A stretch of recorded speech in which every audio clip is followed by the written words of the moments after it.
کمالات کے مقابلے میں تو کوئی، وہ تو سوچتے چلے جاؤ، بڑی سے بڑی چیز کو دیکھ لو، چھوٹی سے چھوٹی بے جان چیزیں ہیں نا، یہ ایٹم، اس کو توڑتے چلے جاؤ نا، عجیب اللہ کی قدرت نکلے گی. ایک طرف نظام شمسی دیکھتے ہیں، سورج اور زمین گھوم رہی ہے، توڑتے چلے جاؤ گے یہ سیٹ اپ اندر بھی نظر آئے گا، الیکٹران پروٹون گھوم رہے ہیں. ہر جگہ ایک ہی ایکویشن ہے جس پہ پوری کائنات کو اللہ نے چلا دیا، اور حرکت میں چلایا اللہ نے، اس لیے حرکت کرتے رہو گے تو سیٹ رہو گے. پوری کائنات کا نظام کس پر ہے؟ حرکت ہے، اس لیے مشہور ہے حرکت میں برکت ہے. جو بھاگتا دوڑتا چلتا پھرتا اچھلتا کودتا رہے گا نا سیٹ رہے گا، جو بیٹھ گیا وہ مر گیا. یہ ذہن میں رکھنا. سست ترین، جتنا سست ہوگا نا اتنا ڈپریشن میں زیادہ جائے گا، صحت اتنی خراب ہوگی. یہ جو لوگ کہتے ہیں نا ہم تو آرام کر رہے ہیں اور ہماری ڈپریشن پھر بھی دور نہیں ہو رہی، آرام کرنے کی وجہ سے تو دور نہیں ہو رہی تمہاری ڈپریشن. جتنا آرام چاہیے تھا اس سے زیادہ آرام کر رہے ہو تم. بھاگو دوڑو اچھلو کودو پسینہ نکالو تو اس سے خوش رہو گے.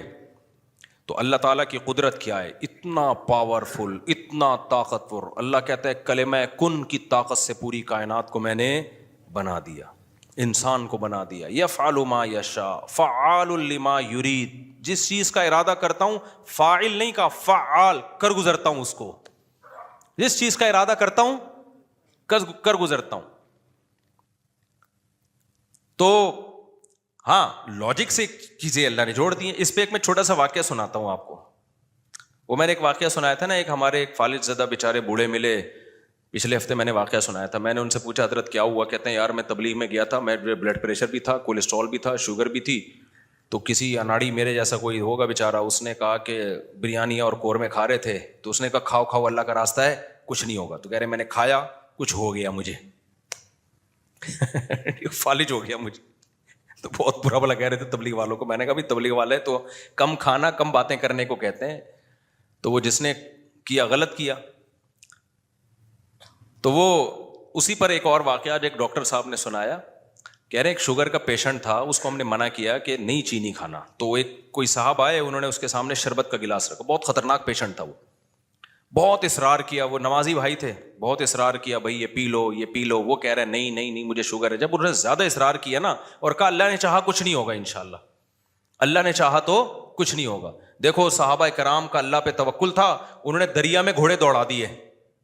انہوں نے، یہ بہت اہم واقعہ ہے، اس کو بڑا سبق ملے گا اس سے انشاءاللہ آپ کو، خاص طور پہ دینداروں کے لیے سمجھنے کی چیز ہے. واقعہ ہے نا، ایک علامہ اقبال کا شعر بھی ہے اس پہ کہ دشت و دشت دریا بھی نہ چھوڑے ہم نے، کہ ہم نے تو صرف صحراؤں میں نہیں، ہم نے تو دریاؤں میں بھی کرامت کے طور پر نا گھوڑے دریا میں چلا دیے تھے صحابہ نے. تو ان صاحب نے کہا داڑھی بھی تھی نمازی بھی، انہوں نے کہا دیکھو صحابہ نے اللہ پہ توکل تھا، دریا میں گھوڑے چلا دیے انہوں نے.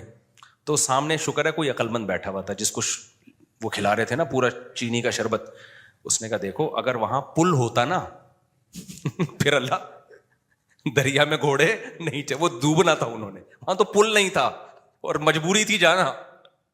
صحیح ہے نا، پل ہوتا پھر صحابہ دریا میں چلاتے، پھر سوال ہی پیدا نہیں ہوتا کہ دریا میں گھوڑے چلتے. اللہ کہتا ہے پل ہے تو جاؤ نا. یا پل بنانے کا ٹائم ہوتا تو بھی نہیں. یہ جو قسطنطنیہ میں سلطان محمد فاتح نے قسطنطنیہ اور یہ جو آج کا استنبول ہے جب یہ فتح کیا تھا تو اس نے کوئی دریا میں تھوڑی گھوڑے چلا دیے تھے. ان کا یہ جو استنبول کا جو قلعہ ہے نا آج جو 4000 سال جس کی پرانی تاریخ ہے، میں نے وہاں جا کے ولاگ بھی بنایا ہے. یہ ترکی کا جو مشہور قلعہ ہے یہ تو عیسائیوں کے ہاتھ میں تھا، بہت مضبوط عیسائیوں کی اسٹیٹ تھی. اور نبی صلی اللہ علیہ وسلم نے خوشخبری سنائی تھی کہ نعم الجیش جیش یغزو القسطنطینیہ، فرمایا سب سے بہترین لشکر، کیا ہی خوب لشکر ہے جو قسطنطینیہ فتح کرے گا. آپ مکہ میں اور ترکی کی فتوحات کی خوشخبریاں دے رہے ہیں. ہمارے نبی کا یہ ویژن دیکھو، ایک پیغمبر جو نہ لکھنا جانتے ہیں نہ پڑھنا جانتے ہیں، لیکن کتنے کانفیڈنٹلی وہ کہہ رہے ہیں کہ کیا خوب لشکر ہوگا جو قسطنطینیہ کو فتح کرے گا. اور خوشخبری دی، جنت کی بشارت دی. اسی وجہ سے مسلمان فاتحین شروع سے لگے ہوئے تھے اس میں، لیکن نہیں ہو پا رہا تھا. تو سلطان محمد فاتح نے کیا کیا، وہ بھی فوجیں لا کے بٹھا دیں، لیکن اتنا مضبوط قلعہ ہے وہ جا ہی نہیں پا رہے بھائی.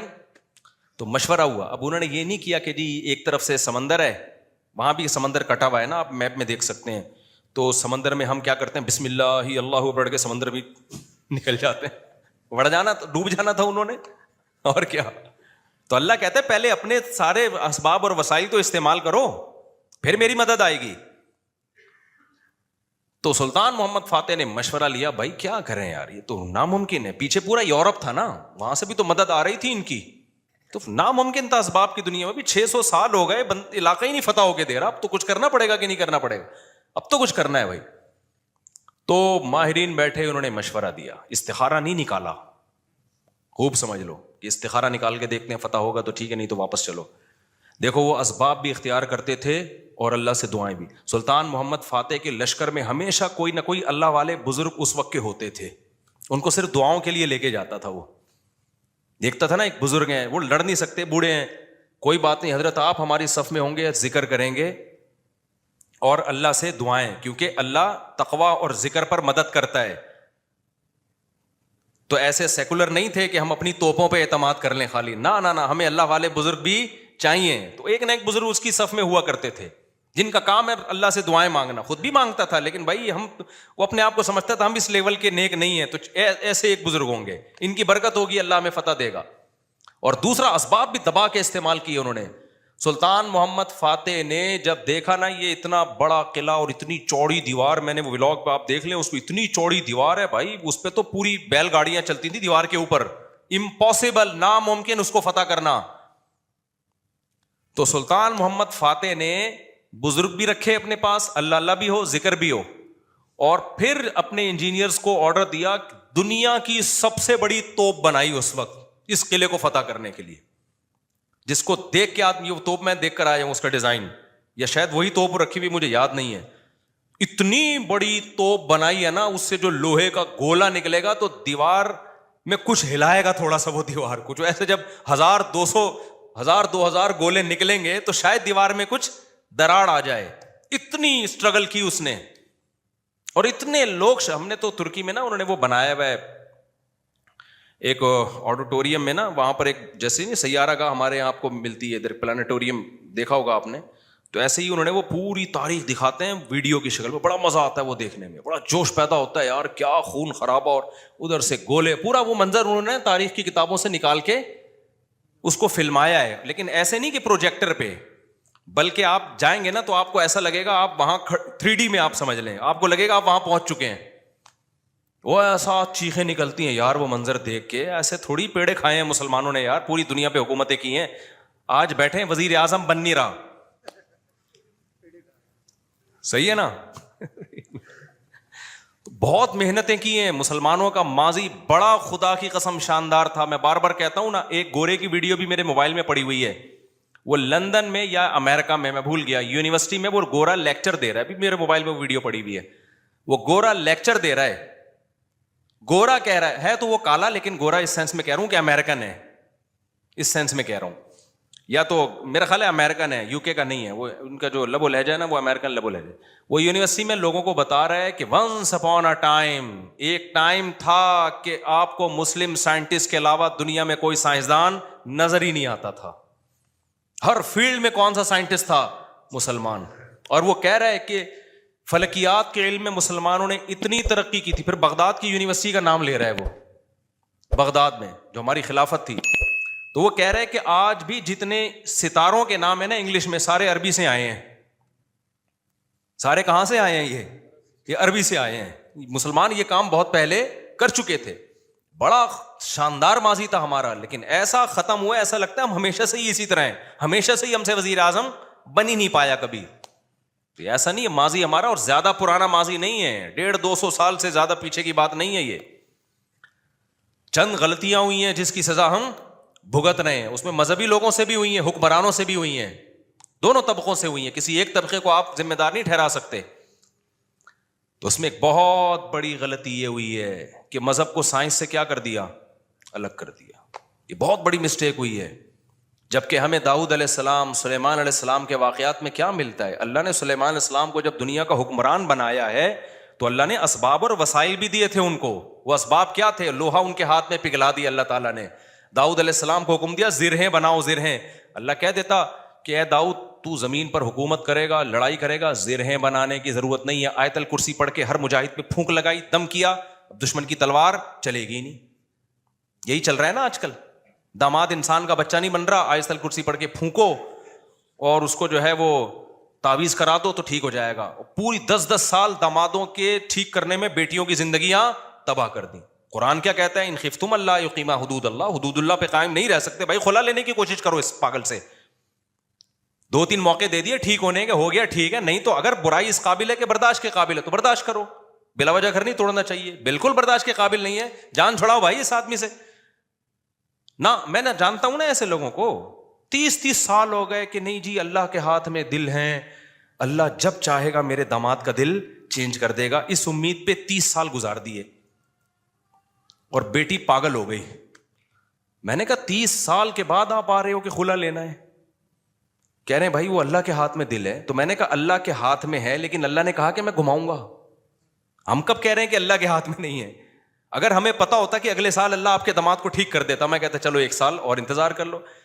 اللہ کے ہاتھ میں ہے لیکن گھمائے گا کہ نہیں گھمائے گا یہ اللہ نے نہیں بتایا، بلکہ اللہ نے جو بتایا ہے انک لا تہدی من احببت، آپ اس کو ہدایت نہیں دے سکتے جس سے آپ محبت کرتے ہو. یہ تو حضرت ابو طالب کے بارے میں نازل ہوئی ہے کہ نبی کے چچا ایمان نہیں لائے تو نبی غمزدہ تھے. اللہ نے فرمایا کہ آپ جس سے محبت ہے ہدایت نہیں ملے گی، اس کو ملے گی جس کو اللہ چاہے گا. اور چاہے گا کس کو؟ جو خود چاہے گا. یہ بھی قرآن کہتا ہے جو خود چاہے گا اسی کو ملے گی، جو خود نہیں چاہے گا تو بھائی چاہے نبی کا چچا بھی ہو نہیں ملے گی. تو میں نے کہا بھائی نبی کے چچا کو نہیں ملی ہدایت، آپ کے داماد آپ کے نبی سے بھی آگے ہو. تو ہم تو گراؤنڈ ریئلٹی کو دیکھ کر فیصلہ کریں گے. 1 سال بہت ہوتا ہے کسی کو تجربے میں. اب انسان کا بچہ نہیں بن رہا، نہ نان نفقہ دے رہا ہے، وہ بے تحاشا مارتا پیٹتا ہے، ٹارچر ذہنی کر کے اس کو بیچاری کی زندگی بیڑا غرق ہو گیا اس. میں نے کہا خود ہی مر جائے گا، تھوڑے دنوں میں خلا کے تکلف کی ضرورت کیا ہے؟ طلاق لینے کی کیا ضرورت ہے اس سے؟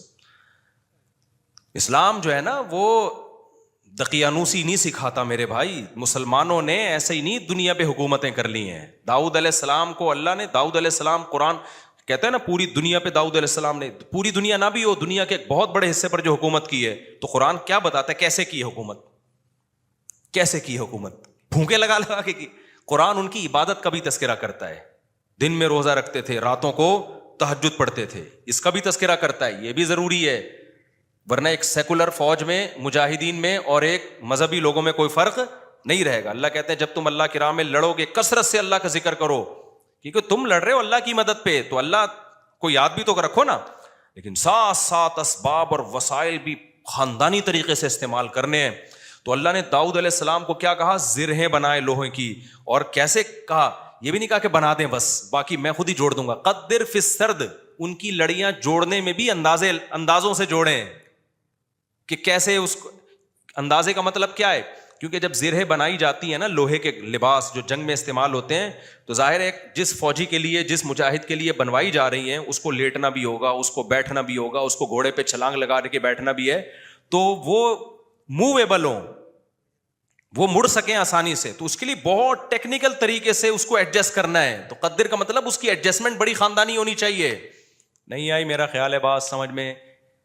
یہ بھی نہیں کہا کہ اللہ میاں نے کہ زرہیں بنانے رسی سے جوڑ لینا. یہ ایک تار نہیں ہوتی جو الیکٹریشین کے پاس ہوتی ہے، یہ والی تار سے یوں کرنا. ہمارے یہاں جگاڑو کام ہو رہے ہوتے ہیں کہ نہیں ہو رہے؟ جاپان میں جگاڑو کام نہیں ہوتے. ہمارے ہر کام کیا ہے؟ کمپیوٹر کو بھی ٹھنڈا کر رہے ہیں پنکھے پہ نہ آگے. میں نے نیٹ پہ ایک ویڈیو دیکھی ہے، سسٹم کو ٹھنڈا کرنے کے لیے ایک الگ سے پنکھا چلایا ہوا ہے جو کمپیوٹر کو کم اور آپ کو زیادہ ٹھنڈا کر رہا ہے. منہ پہ ہوا آ رہی ہے ڈائریکٹ اس کی. خیر، تو قدر فی السرد مینجمنٹ اسلام کا ایک حکم ہے. صفوں کو سیدھا کرنے کا حکم ہے یا نہیں ہے؟ اللہ میاں کہتے ہیں نماز پڑھنے آؤ، تھوڑے بہت آگے پیچھے ہو گئے کوئی مسئلہ نہیں ہے یار، قبول کرنے والا کون ہے؟ اللہ ہے، کر لے گا. نہ اتنی بھائی جب کھڑے ہو سیدھے تو پھر سیدھے ہونے چاہیے. ذرا سا بھی پیٹ آگے نکلا ہوا نہ ہو، سینہ آگے نکلا ہوا نہ ہو. نبی صلی اللہ علیہ وسلم اقامت کے بعد کیسے صفوں کو سیدھا کرتے تھے؟ مینجمنٹ آج دیندار لوگوں میں ختم، سارے باتیں الٹی ہو رہی ہیں، ان لاجیکل باتیں کروا لو. کورونا میں تو دماغ پی گئے تھے لوگ ہمارا. کووڈ پہ ہم نے کہا نا ڈاکٹر کہہ رہے فاصلہ رکھو تو رکھ لو فاصلہ. ہر آدمی بھائی توکل کے چکر میں کورونا والا آدمی منہ پہ جا کے چھینک رہا ہے لوگوں کے. یہ کون سا اسلام ہے بھائی؟ خیر، تو وہ اس کی بات بڑی پیاری تھی نا. میں داؤد علیہ السلام کا بتا رہا تھا نا کیسے زرہیں بنائی انہوں نے اور کتنی پاورفل حکومت, پھر فوج تیار کی ہے. پھر سلیمان علیہ السلام کو آپ دیکھ لو, ان کا تخت تھا, ہیرے جواہرات تھے, اور کیسا تاج تھا ان کا, یہ بھی بھرم کے لیے. تو اس میں ہمیں یہ بھی ملتا ہے کہ اگر بھرم ڈالنے کے لیے آپ کو اچھی ڈریسنگ کرنی پڑے اور خاندانی لائف اسٹائل ہو تاکہ سامنے والے پہ بھرم اچھے پڑیں, تو یہ بھی شریعت کا حکم ہے. جیسے حضرت معاویہ رضی اللہ تعالیٰ عنہ کا بڑا شاہانہ لباس تھا, تو کسی نے حضرت عمر کو شکایت لگائی کہ یہ گورنر بنے اور اتنا بہترین خوبصورت لباس پہن کے چلتے ہیں پھرتے ہیں, یہ تو دنیا سے محبت کی علامت ہے. حضرت عمر تو پھٹے پرانے کپڑے پہنتے تھے, پیون زدہ کپڑے پہنتے تھے. تو حضرت عمر نے خط لکھا, بھائی یہ کیا شکایت ہے؟ حضرت معاویہ نے فرمایا, یا رسول اللہ, میں جن لوگوں پہ حکومت کر رہا ہوں, یا امیر المومنین, میں جن لوگوں پہ حکومت کر رہا ہوں نا, ان کی نظر میں مفہوم بیان کر رہا ہوں, ان کی نظر میں لباس کی بڑی ویلیو ہے.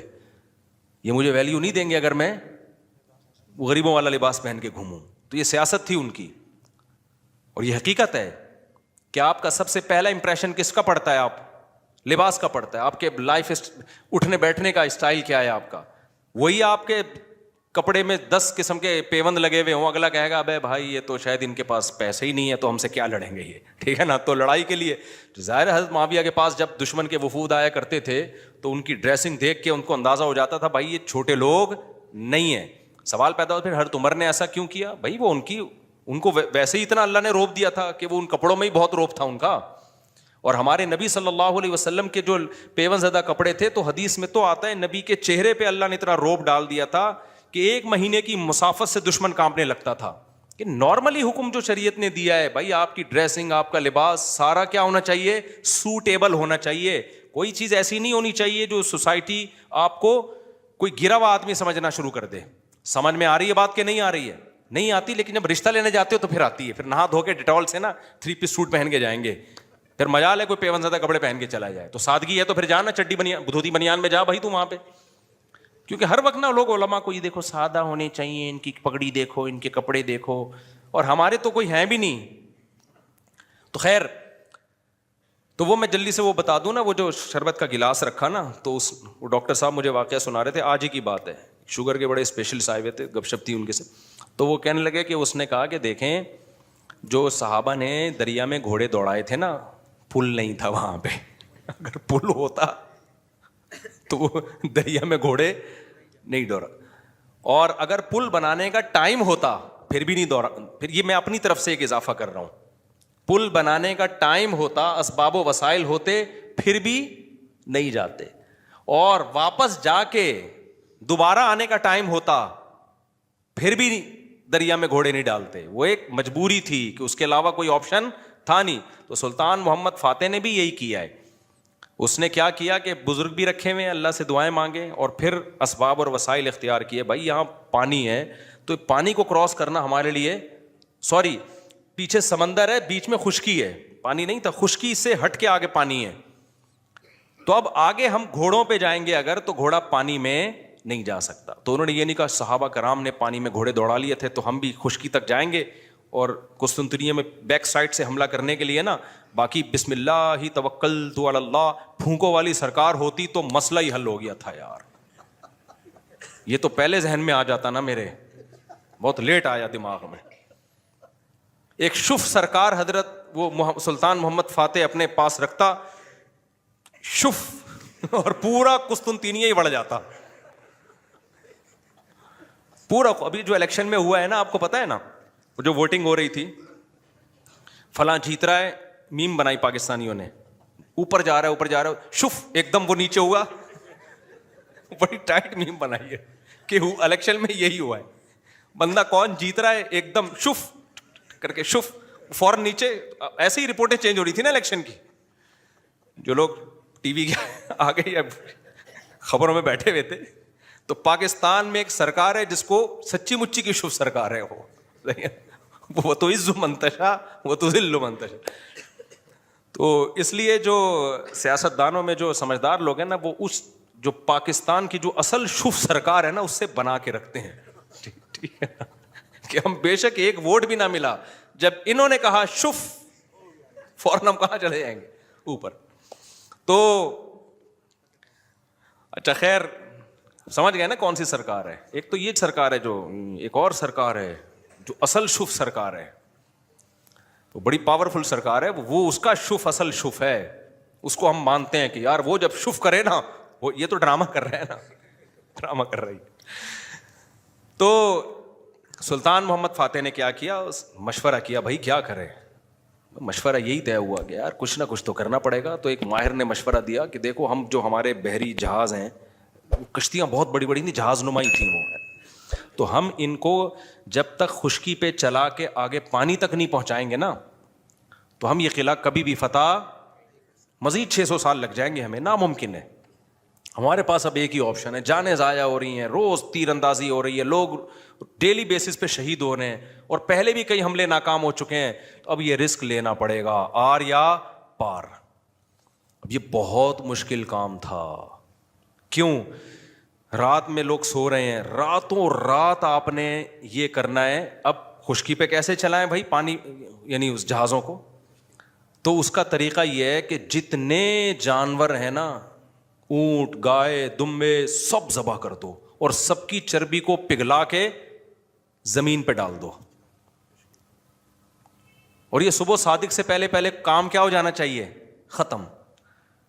اور اس کے بعد یہ کشتیاں رکھ کے نا، لکڑیاں رکھ کے ان کو دھکے دیں گے، کیونکہ ورنہ کون لے جا سکتا ہے، کیونکہ اگر دھکے دے دے کے تو ناممکن ہے نا خشکی پہ، آپ کسی ایک چھوٹی سی لانچ کو دھکا دینے کی کوشش کرو، کوئی بھی نہیں دے سکتا، تو ہوگا یہ، اور دیں گے بھی اتنا ٹائم لگ جائے گا کہ دشمن تو دیکھ لے گا بھائی یہ لوگ تو یہاں سے آئے، تو راتوں رات یہ کام کرنا ہے۔ کتنا بڑا، یہ گوروں نے ہسٹری میں لکھا ہے کہ ایسا کام کیا ہے جس کا تصور نہیں تھا، اتنی محنت خرچ ہوئی ہے اس کے اوپر۔ کیا موٹی موٹی توند اور موٹے موٹے پیٹ ہوتے اگر اس وقت مسلمانوں کے، اور صبح و شام بریانی اور قورمے کے ڈھکن کھل رہے ہوتے، اور تیجے کے نام پہ، 40ویں کے نام پہ، شب برات کے نام پہ یہ سب چیزیں کھا رہے ہوتے، تو یہ کر لیتے؟ بولتے کیوں نہیں؟ میں بار بار کہتا ہوں کسی بڑے پیٹ والے کا مذاق اڑانا مقصد نہیں ہے، کچھ لوگوں کا نیچرلی پیٹ بڑا ہوا ہوتا ہے، وہ تو قدرت کی طرف سے، وہ صحابہ میں بھی تھا، بڑے بڑے بزرگوں میں تھا، لیکن یہ جو کھا کھا کے توندیں نکل رہی ہیں نا، زیادہ کھا کھا کے، یہ بہت برا عمل ہے۔ نبی صلی اللہ علیہ وسلم کی بخاری کی حدیث ہے، اس امت میں سب سے پہلی جو برائی آئے گی نا، جھوٹ اور بڑے پیٹ، موٹاپا، یہ حدیث ہے صحیح۔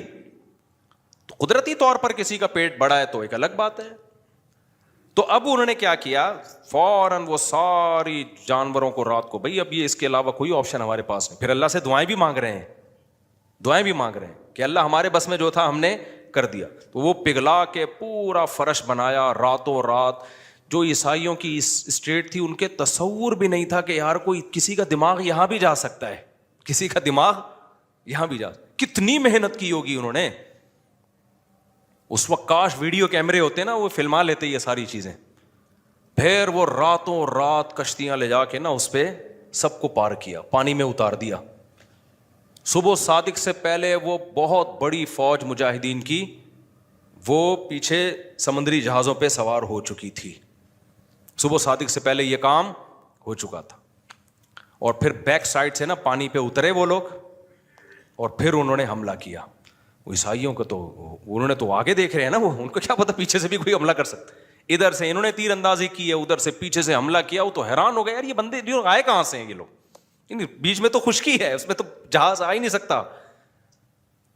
یہ اسٹرگل اور یہ محنت کرنی پڑتی ہے بھائی، پھر قومیں بنتی ہیں، وہ زوں سے نہیں بن جاتی خالی قومیں، سمجھ رہے ہو؟ ابھی چھوڑو یہ، پھر یہ زوں کاٹ دینا یار، ایک میم ہے، پھر وہ اچھا نہیں ہے۔